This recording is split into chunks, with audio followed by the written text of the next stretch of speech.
crianças! Hoje é segunda-feira, dia 23 de novembro de 2020.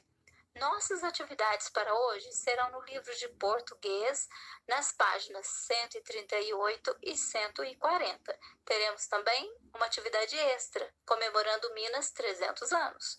Vocês vão colorir a cidade de Ouro Preto. Então, bom trabalho para vocês e até mais! Olá, crianças! Vamos para a nossa aula de segunda-feira no livro de português, na página 138. Nessa página, nós temos a incrível história do peixe voador. Lembra da história do peixe voador, do poema do peixe voador, que nós lemos na página 134 desse livro de português? Então, agora nós vamos conhecer um pouco da história do peixe voador, para saber se ele existe mesmo. Passarinhos voam, morcegos voam, baratas voam e peixes também, mas se eles forem exemplares das espécies conhecidas como peixes voadores, que apresentam nadadeiras peitorais alongadas e usadas para planar. Ao contrário do que se possa pensar, os peixes voadores não possuem asas como as aves. O que lhes permite voar são nadadeiras peitorais maiores que as dos outros peixes, com base rígida e ramificações que aumentam a sua área de contato com o ar. Seu voo é também diferente daquele observado nas aves.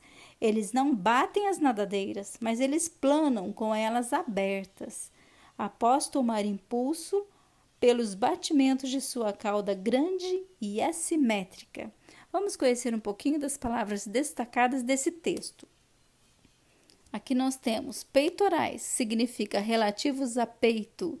Base rígida, significa um apoio duro. Ramificações, aberturas na forma de ramos. E assimétrica significa desigual, que não é igual, certo? E aqui nós temos a foto do peixe voador no Oceano Pacífico. Olha que interessante. Agora nós vamos fazer a atividade da página 140 do livro de português. Nessa atividade nós temos uma produção de texto a fazer. Nós vamos recontar a história, na verdade aquele poema que está na página 134 desse livro de português. O poema se chama O Peixe Voador. Vocês se lembram? Então, nós vamos recontar essa história.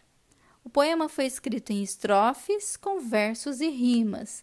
Agora vocês vão contar essa história do peixinho sem se preocupar com os versos e as rimas. Vamos lá? Então, nós temos uma preparação a fazer. Em primeiro lugar, nós vamos relembrar a história.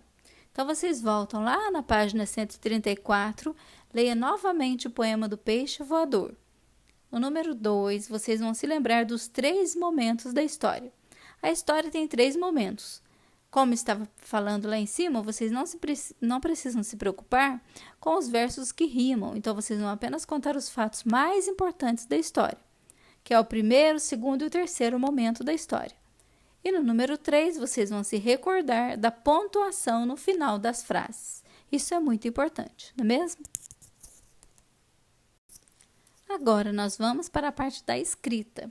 Cada um vai escrever a história com as suas palavras, completando esses espaços aqui abaixo. Vamos lá? O peixe voador. Era uma vez um peixinho que não conseguia nadar. Os outros peixinhos tentavam aconselhar o seu amigo. Esse é o primeiro momento que eu acabei de falar. Agora nós vamos para o segundo momento. Mas o peixinho só sabia planar e dar pirueta. Esse é o segundo momento. E agora nós vamos para o terceiro momento. Um dia foi perseguido por um grande predador. Vocês vão registrar isso aqui. Deu um salto e descobriu. Era um peixe voador. Vou repetir para vocês os 3 momentos. Era uma vez um peixinho que não conseguia nadar. Os outros peixinhos tentavam aconselhar o seu amigo. Vamos para o segundo momento.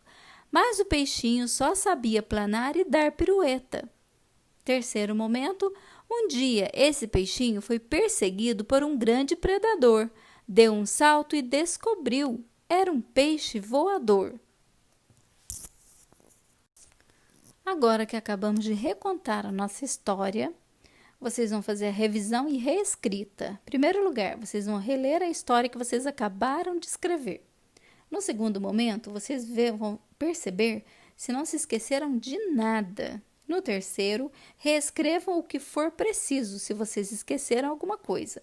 E no número 4, vocês vão ler para alguém de sua casa para eles perceberem se está tudo certo, se você não esqueceu de nada e se você fez realmente os 3 momentos de toda a história, tá bom? Então, essa é a nossa atividade da página 140. Essa é a nossa atividade de Minas 300 anos. Vamos relembrar um pouco da nossa história. Aqui temos o mapa de Minas Gerais e vamos ler aqui comigo. Os primeiros povos que habitaram a região que hoje é chamada de Minas Gerais foram os índios. Mais tarde, os bandeirantes também desbravaram a região em busca de ouro e pedras preciosas. Aqui nós vamos colorir a cidade histórica de Ouro Preto. Então, vocês têm aqui o monumento da cidade e aqui a igreja. Essa é a cidade histórica de Ouro Preto. Então, a atividade de hoje é pintar a cidade histórica de Ouro Preto, tá bom? Essas foram as nossas atividades para hoje, segunda-feira. Fiquem com Deus, um abraço e até amanhã, se Deus quiser.